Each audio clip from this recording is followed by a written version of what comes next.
Olá, eu estava aqui fazendo a minha caminhada diária nesse momento, num jardim bonito, gostoso, e me lembrando da expressão do Senhor Jesus Cristo, lá em São João, capítulo de número 14, o texto que diz: não se turbe o vosso coração, credes em Deus, crede também em mim. Na casa de meu pai há muitas moradas, se assim não fora, eu vou-lo teria dito, vou preparar-vos lugar. E se eu for e vos preparar lugar, virei outra vez e vos levarei para mim mesmo, para que onde eu estou, estejais vós também.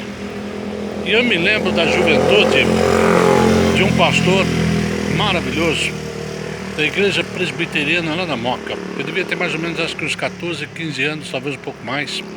Eu fui recebido à comunhão da igreja por pública profissão de fé, lá naquela igreja, pelo reverendo Joaquim Rodrigues Mourão. Eu fui batizado na infância na igreja metodista. Meus pais eram presbiterianos, mas não tinha igreja presbiteriana onde estávamos, então fomos para a igreja metodista e ali fui batizado. Mas também depois tivemos que ir para lá, porque mudamos para São Paulo, era o que tinha mais próximo. E lá fiquei, fiz a minha pública profissão de fé depois, e depois mais tarde voltei para a minha denominação, que é a igreja metodista. Mas substituindo o reverendo Joaquim Rodrigues Mourão, lá estava esse pastor chamado Arcileu Emerick, um alemãozão alto, magro, um sorriso sempre presente nos lábios, mas uma humildade extraordinária.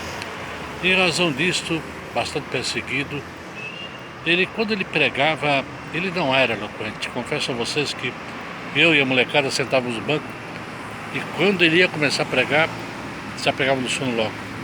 Mas era um homem de Deus, como disse, perseguido, muitas vezes mal entendido. Ele era um homem que tinha a bênção de Deus no coração. E eu me lembro que de vez em quando ele dava uns gritos no meio do sermão, nós acordávamos logo, molecada, e acabávamos prestando um pouco mais de atenção naquilo que ele tinha para nos dizer. E num desses ele contou uma das suas experiências. Pastor numa cidade do interior, ele tinha que ir visitar membros da sua igreja a cavalo, que moravam lá nas fazendas, nos sítios. E era uma vida de sacrifício. Ele pegava o cavalo, colocava o seu chapéu e ia fazer as visitas. Gente humilde, gente rica, gente poderosa. Mas de tantas perseguições, de tantos problemas que tendo que administrar, tantas injustiças, ele estava pensando em abandonar naquele momento, numa situação difícil. E quando ele estava pensando em abandonar tudo, ele estava orando com o coração angustiado, dizendo: Senhor, eu não sirvo para continuar no ministério. Fala ao meu coração. E ele caminhava no lombo daquele cavalo e chorando triste. De repente, ele ouviu ao longe alguém cantando. Foi com seu cavalo, no meio daquelas montanhas, ouvindo, seguindo aquela voz. Era de uma pessoa que era membro da sua igreja, velhinha já. Quando ele chegou perto, ele ficou extasiado com o local. Era uma casa feita com barro, de pau a pique. O telhado era feito com sapé. E ele olhou para aquela cena, a casa muito pobre, a pessoa muito pobre. E a pessoa estava cantando. E ele parou, ficou acompanhando, vendo aquela cena que já estava moendo o seu coração. E aquela pessoa, naquela pobreza, cantava um hino que dizia: depois que Cristo me salvou, em céu o mundo se tornou. Até no meio do sofrer, eu tenho paz no meu viver. E aquilo foi mexendo com o coração daquele pastor. Ele olhando para aquela cena, ouvindo o que ele estava ouvindo, ele estava dizendo: Senhor, não é possível que eu esteja aqui, Senhor, ouvindo uma situação como esta e não tendo resposta para tantas outras coisas, quando a resposta é evidente, o Senhor está falando ao meu coração.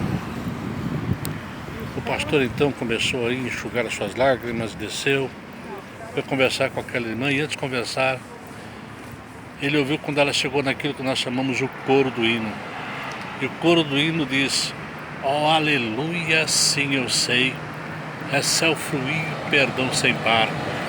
e com Jesus do eterno céu, eu desde agora irei morar. Aí o coração dele já estava moído, e foi cantar a última estrofe com ela. Bem pouco importa eu habitar em terra ou monte ou à beira-mar, em casa gruta, boa ou ruim, é sempre céu, com Cristo em mim.